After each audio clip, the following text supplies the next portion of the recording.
کتنی بڑی بات ارشاد فرمائی، فرمایا لا تقنطوا من رحمت اللہ، تم نے میری رحمت سے نا امید نہیں ہونا، اللہ کی رحمت سے نا مالک کیا ملے گا؟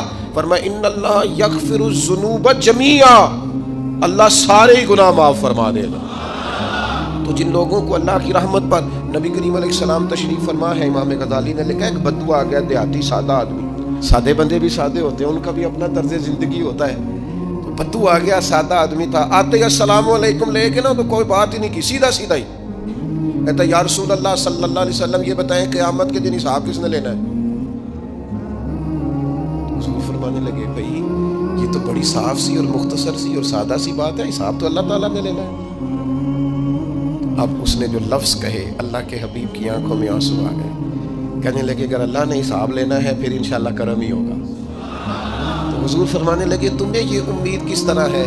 تو عرض کرنے لگے یا رسول اللہ کریم جب غالب آتا ہے تو معاف ہی کرتا ہے، جب کریم کا غلبہ ہوتا ہے نا، کریم بندہ جب کسی پہ قبضہ کر لے تو پھر معاف کرتا ہے، تو اللہ تو سب سے بڑا مہربان ہے۔ وہ بات کی اور اگلا جملہ ہی کوئی نہیں کہا، وہ چلے گئے۔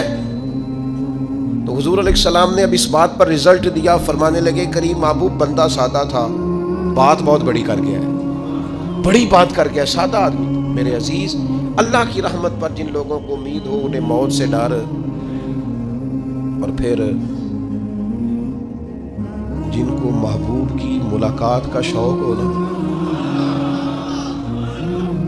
ہم نے جان دے دی وعدہ دیدار پر، ہم سے وعدہ کیا گیا تھا کہ تم مرو گے نا تو تمہیں دیدار ملے گا، تو ہم نے جان ہی دے دی وعدہ دیدار پر، جان ہی دے دی وعدہ دیدار پر۔ اور پھر فرماتے ہیں نقد اپنا دام ہو ہی جائے گا، فرماتے ہیں ہم نے جان دی ہے اس وعدے پر کہ وہ ملے گا، تو امید ہے کہ یہ سودا ادھار نہیں، جیسے ہی قبر میں جائیں گے سامنے حضور کی زیارت نصیب ہو جائے گی۔ اس لیے لحد میں بھی عشق رخ شاہ کا داغ لے کے چلے، اندھیری رات سنی تھی سو چراغ لے کے چلے۔ یہ حدیث آپ نے بھولنی نہیں، یہ تنہائیوں میں یاد رکھنے کی روایت ہے، یہ تنہائیوں میں پڑھنے کی روایت ہے، یہ اپنے ذوق کو تازہ، جو لوگ کہتے ہیں نا وجد سرور کیف میں جانا چاہتا ہوں، وہ مشکاہ شریف کی اس حدیث کو دیکھے۔ اللہ کے حبیب علیہ السلام نے فرمایا لوگوں میں تمہیں بتاؤں قیامت کے دن اللہ تعالیٰ بندوں سے پہلا سوال کیا فرمائیں گے اور بندے اس کا جواب کیا دیں گے؟ یا رسول اللہ کرم فرمائیے بتائیے۔ تو کریم فرمانے لگے اللہ تعالیٰ قیامت کے دن بندوں سے سب سے پہلا سوال، اگرچہ بعض اور احادیث میں اور سوالات بھی آئے ہیں قیامت میں جو سب سے پہلے ہوں گے، لیکن اس حدیث میں یہ والا سوال حضور نے بیان فرمایا۔ حضور فرمانے لگے اللہ قیامت کے دن اپنے بندوں سے سب سے پہلا سوال یہ فرمائے گا کیا تم میری ملاقات کو پسند کرتے تھے؟ اوئے ہوئے ہوئے، کیا تمہارا ملنے کو جی چاہتا تھا؟ کبھی اے حقیقت منتظر نظر آ نہ لباس مجاز۔ اقبال کہتے ہیں تیرے کرم اتنے ہیں دل کرتا ہے تجھے دیکھیں، کبھی کبھی اے حقیقت منتظر نظر آ نہ لباس مجاز میں، لاکھوں سجدے تڑپ رہے ہیں میری جبین نیاز میں، تمہارا دل کرتا تھا مجھ سے ملنے کو؟ حضور فرماتے بندے عرض کریں گے مالک بڑا دل کرتا تھا۔ تو پھر اللہ فرمائے گا یہ گفتگو کی معنویت تو دیکھو یار، اس کا حسن تو دیکھو۔ اللہ پھر پوچھیں گے کیوں دل کرتا تھا تمہارا؟ دل کرتا تھا تو کیوں کرتا تھا؟ عرض کریں گے مالک اس لیے کہ ہمیں امید تھی کہ تم معاف بھی کر دے گا، رحمت بھی فرمائے گا، اس معافی کی امید پر دل کرتا تھا تو ملے۔ حضور فرماتے ہیں پھر رب فرمائے گا مجھ پر واجب ہے، میں نے اپنے کرم سے واجب کر لیا ہے کہ آج تمہیں جنت عطا کروں گا۔ یہ جو ملاقات ہے نا، ملاقات کہ وہ ملیں گے، ان سے ملاقات ہوگی۔ عمر بیت گئی نا نام جپتے، عمر بیت گئی نا تذکرہ کرتے، ہم سے بھی لوگ پوچھتے ہیں کیا کمائی کی، کیا زندگی میں حاصل کیا، تو ہم کہتے ہیں شرق سے غرب تک، ملک کے کونے سے لے کر دوسرے کونے تک مدینے والے کی بات کی ہے، حضور کا ذکر کیا ہے، نبی پاک کے اور میں اپنی حیاتی تو قربان تھی وہاں ساری محمد محمد پکیندے گزر گئی ساری۔ یہ اعزاز ہے، یہ کرم ہے۔ اب کیا ہوتا ہے گناہگار لوگ اتنا بڑا دعویٰ تو نہیں کر سکتے، لیکن دل تو چاہتا ہے نا کہ چلو جس کا نام لیا ہے اس کی کبھی زیارت کی، کبھی ملاقات بھی ہو، کبھی نظر کرم بھی ہو. کسی نے اپنے محبوب سے کہا تھا کہ ذرا ایک نظر مجھ پہ بھی کیجیے. تو قریب بیٹھے ایک شخص نے کہا یار تو نے بڑا دعویٰ کیا ہے جو محبوب ہوتے ہیں ان کو تکلیف نہیں دی جاتی، تو کہتا ہے پورا چہرہ ہی تیری طرف پھیرے. تو پھر اس نے اس درویش سے پوچھا کہ میں بھلا پھر کیا کروں، میرا دل تو میرا بھی کرتا ہے نا. چلو یہ تو آپ کی بات ٹھیک ہے کہ اب میں محبوب سے کہوں کہ اتنی تکلیف کرے کہ میری طرف پورا رخ پھیرے تو ٹھیک نہیں، تو پھر بتائیں میں کیا کروں.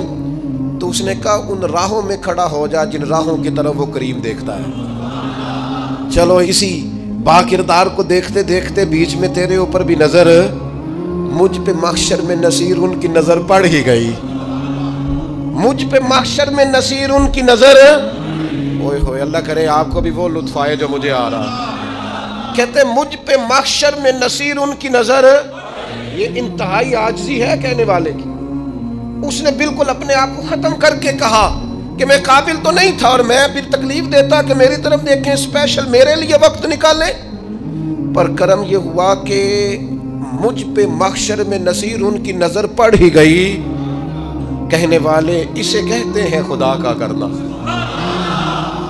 کہنے والے اسے کہتے ہیں خدا کا کرنا. اللہ نے کیا کہ نظر مجھ پر پڑ ہی گئی، اور جب پھر پڑ گئی تو تیری ایک نظر کا کمال ہے اور میری زندگی کا سوال ہے.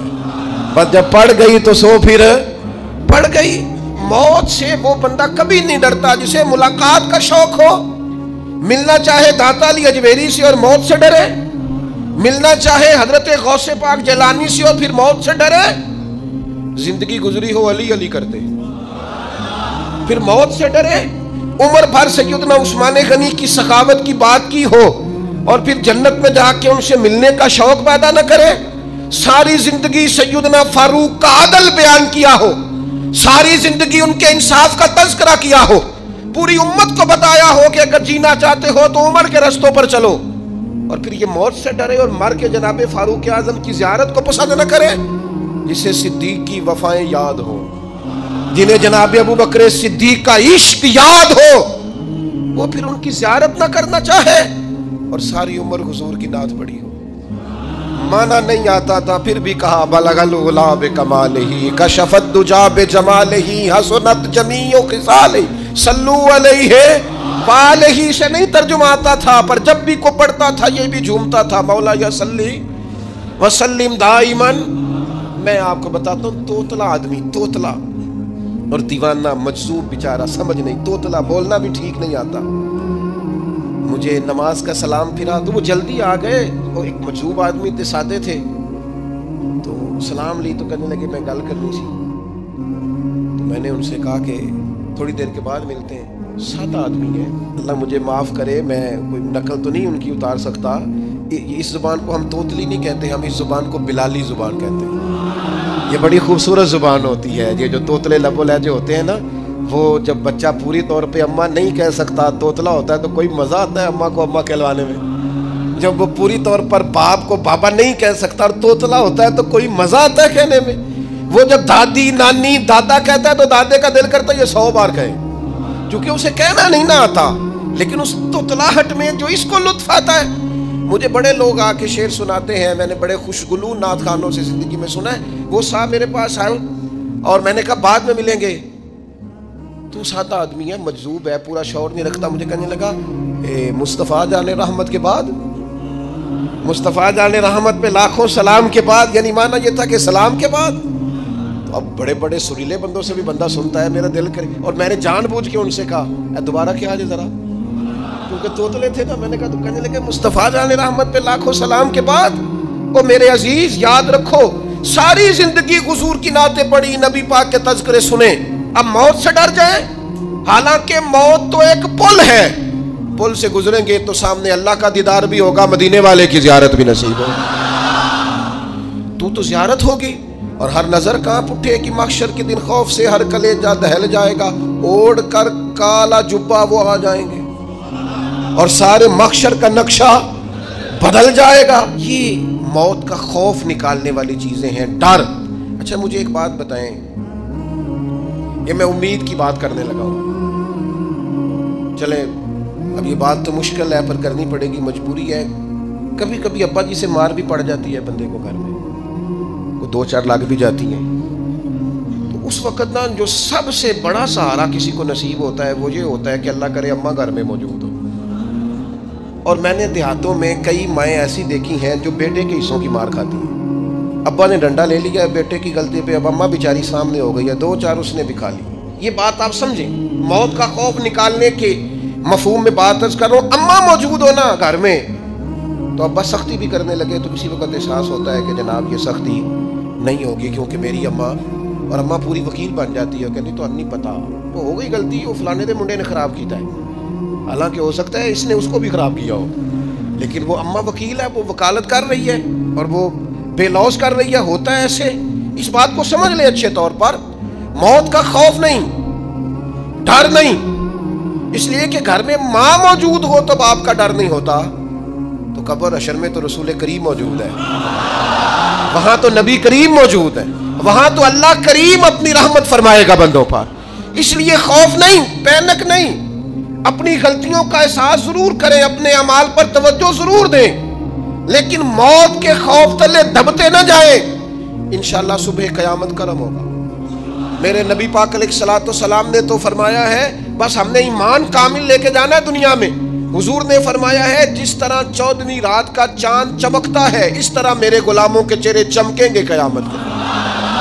اللہ کے رسول صلی اللہ علیہ وسلم فرماتے ہیں جسم کے جن جن حصوں پر وضو کا پانی لگتا رہا وہ قیامت میں چمکیں گے، دور سے لوگ ان کا نور دیکھیں گے، پتہ چلے گا وہ محمد عربی کے غلام آ رہے ہیں۔ یہ کرم ہوگا صبح قیامت، یہ عطائیں ہوں گی۔ اس لیے مومن موت سے ڈرتا۔ سیدنا بلال حبشی رضی اللہ تعالیٰ عنہ، آخری وقت ہے، نزع کا عالم طاری ہے، اور یہ گفتگو دیکھیں غلاموں کی۔ آپ کی اہلیہ رو پڑی، کہنے لگی ہائے ہائے افسوس۔ حضرت بلال فرمانے لگے کیا ہوا؟ کہنے لگی افسوس ہے کہ آپ دنیا سے جا رہے ہیں۔ تو حضرت بلال نے مضمون ہی بدل دیا، سوچ کا زاویہ ہی بدل دیا، فرمانے لگے یہ افسوس کا مقام نہیں، یہ تو خوشی کا مقام ہے، اس لیے کہ میری آج آنکھیں بند ہوں گی، قبر میں کھلیں گی، مدینے والے محبوب سے بھی ملوں گا، حضور کے غلاموں سے بھی ملوں گا صلی اللہ تعالی علیہ وسلم۔ تو موت تو مقام مسرت ہے، اور اگر یہ مل جائے زندگی میں۔ ایک بدو ایمان لے آئے، ابن ماجہ میں موجود ہے، حضرت ابو ہریرہ رضی اللہ تعالیٰ عنہ حدیث کے راوی ہیں، فرماتے ہیں ایک بدو ایمان لائے اور انہوں نے حضور علیہ السلام کے ساتھ ہجرت بھی کی، ابن ماجہ میں موجود ہے۔ تو نبی پاک علیہ السلام نے انہیں ایک صحابی کے ساتھ کر دیا، اب ان کے کام کاج میں مصروف ہو گئے ان کے ساتھ۔ تو حضور علیہ السلام نے ایک جگہ سے مال غنیمت آیا، تو طریقہ مبارکہ یہ تھا کہ مال غنیمت میں سب کو حصہ دیا جاتا تھا، اگرچہ وہ جہاد پہ نہیں گئے لیکن حضور نے انہیں بھی حصہ دیا۔ تو وہ صحابی تو رو پڑے، عرض کرنے لگے حضور میں اس کے لیے تو ایمان نہیں لایا تھا۔ حضور نے فرمایا پھر بتائیے، گرچہ حضور جانتے ہیں کس لیے لائے تھے؟ عرض کی حضور میں تو اس لیے ایمان لایا تھا کہ میں رب کی راہ میں لڑوں گا اور میں اپنی جان پیش کروں گا، میں شہادت کے لیے ایمان لایا تھا، مجھے یہ مال دولت نہیں چاہیے۔ تھوڑی ہی دیر گزری کہ ایک اور مارکے کا اعلان ہو گیا، جنگ کا اعلان ہو گیا۔ حضور نے فرمایا چلو، وہ گئے اور چند ہی لمحے گزرے کہ وہ میدان میں اترے اور پھر شہید ہو گئے۔ صحابہ کرام ان کی مقدس لاش مبارک کو اٹھا کے محبوب کے قدموں میں لائے تو نبی کریم نے کیا خوبصورت بات ارشاد فرمائی۔ حضور فرمانے لگے دیکھو اس نے اللہ کی تصدیق کی ہے تو رب نے بھی اس کی تصدیق فرما دی۔ اور پھر یہ دو جملے محبوب کہتے کہتے اٹھے اور پھر حضور نے اپنا جبہ مبارک اتارا اور اتار کے فرمایا اس بندے کو اس جبے میں کفن دے دو، اس میں اسے کفن دو، اس لیے کہ تو شہادت کے لیے ایمان لایا، موت کی آنکھوں میں آنکھیں ڈال کے جیا، اپنی زندگی کمزور نہ گزارو۔ مسلمانوں پہ کافر کا روب طاری ہو گیا ہے۔ ایک تو ہوتا ہے نا کہ کوئی مدد کرنا، کوئی آگے بڑھنا، فلسطین کا نام تک نہیں لے رہے حکمران زبان سے، ذکر تک نہیں کر رہے، چینل ذکر نہیں کر رہے، اتنا روب، اتنا کفر کا خوف، صرف اس لیے کہ ہمیں موت کا ڈر ہے، مر جائیں گے تو بستر پہ نہیں مریں گے، بیماریوں سے نہیں مر جاتے لوگ۔ خدا کے بندو اپنی زندگی میں اتنا خوف اگر موت کا پیدا کر لو گے۔ حضرت سعید ابن جبیر رضی اللہ تعالیٰ عنہ بہت بڑے فقیہ تھے، حجاج بن یوسف نے بلایا اور کہنے لگا میں تمہیں موت دینے لگا ہوں، مار دوں گا تمہیں۔ بڑا ظالم آدمی تھا، بڑے لوگ اس نے قتل کیے تھے. حضرت سعید رضی اللہ تعالیٰ عنہ مسکرا پڑے اور غصے میں آیا، کہنے لگا کیوں ہنستے ہو؟ فرمانے لگے تو بڑا بیوقوف ہے، تجھے کس نے کہا زندگی اور موت تیرے ہاتھ میں؟ یہ تو تب آئے گی جب میرا رب چاہے گا. کہنے لگا لے جاؤ ان کو اور جا کے قتل کر دو. تو وہ جب جلاد لے جا رہے تھے تو آپ اور کھل کے مسکرائے، ہنسے. یہ آپ کی طاقت ہے کہ موت کو دیکھ کے مسکراہٹ ہو، لبوں پہ تبسم رقصاں ہو، مسکرائے. جب آپ مسکرا رہے تھے تو اس کو اور غصہ آیا، واپس بلایا. کہنے لگا مسکراتے کیوں ہو؟ فرمانے لگے تیری جرت پہ مسکرا رہا ہوں، اور اس بات پہ مسکرا رہا ہوں کہ رب کتنا بے نیاز ہے، تیرے جیسے لوگوں کو بھی مہلت دے رکھی ہے. کتنا بے نیاز ہے، تیرے جیسے لوگوں کو مہلت دے. اور غصے. کہنے لگا میرے سامنے قتل کرو. حضرت سعید ابن جبیر رضی اللہ تعالیٰ عنہ نے منہ کعبے کی طرف کر کے پڑھنا شروع کیا، انی وجہت وجہی للذی فطر السماوات والارض حنیفا وما انا من المشرکین. آپ یہ پڑھ رہے تھے تو کہنے لگا اس کا منہ کعبے سے پھیر دو. کعبے سے منہ پھیرا تو آپ فرمانے لگے تو بڑا ہی بیوقوف ہے، میرا رب کو صرف کعبے کی طرف مقید ہے، وَلِلَّهِ الْمَشْرِقُ وَالْمَغْرِبُ فَأَيْنَمَا تُوَلُّوا فَثَمَّ وَجْهُ اللَّهِ. چہرہ پھیر دیا جب اس نے تو آپ فرمانے لگے مشرق بھی اللہ کا، مغرب بھی اللہ کا. اور اللہ فرماتا ہے تم جدھر بھی منہ کرو ادھر ہی اللہ کی رحمت ہے. یہ پڑھا تو اب اس نے لٹایا، اور جب وہ آپ کو قتل کر رہا تھا تو حضرت سعید ابن جبیر کی ایک زوردار آواز گونجی. فرمایا یاد رکھنا مجھے اسی طرح قتل کرنا جس طرح تم خود قیامت میں قتل ہونا پسند کرتے ہو. میرا آخرت پر یقین کامل ہے، محشر میں عدالت لگے گی، میں تمہیں قتل کروں گا میں. حضرت سعید ابن جبیر کی وہ جرت تھی کہ دربار سارا لرز گیا حجاج کا. حضرت سعید ابن جبیر رضی اللہ تعالیٰ عنہ کہنے لگے اللہ اسے میرے بعد کسی پر مسلط نہ کرنا، میرا قتل آخری ہو، میرے بعد نہ ہو. ڈر گئے لوگ، سہم گئے. اور وہ جو جلاد آپ کو قتل کر رہا تھا اس کے بھی ہاتھ کانپ رہے تھے. اتنی جرت، موت کا ایک منٹ کے لیے خوف نہیں. حضرت سعید ابن جبیر رضی اللہ تعالیٰ عنہ شہید ہو گئے تو اتنا خون نکلا، اتنا خون نکلا، اتنا خون نکلا، خون بند ہی نہیں ہو رہا. ایک طبیب بیٹھا تھا، ہانپتے کانپتے ڈرے ہوئے سہمے ہوئے. حجاج کہنے لگا اس سے اتنا خون؟ تو کہنے لگا بادشاہ میں نے سالوں مریض دیکھے ہیں، اس کو پتہ چل جائے نا مرنے والا ہوں وہ تو اتنا خوف میں آتا ہے پہلے ہی اس کا سارا خون جم جاتا ہے اور سکڑ جاتا ہے اور اس کا خون جل جاتا ہے. یہ جو بندہ تم نے شہید کیا ہے نا اس میں ایک رتی برابر بھی موت کا خوف نہیں.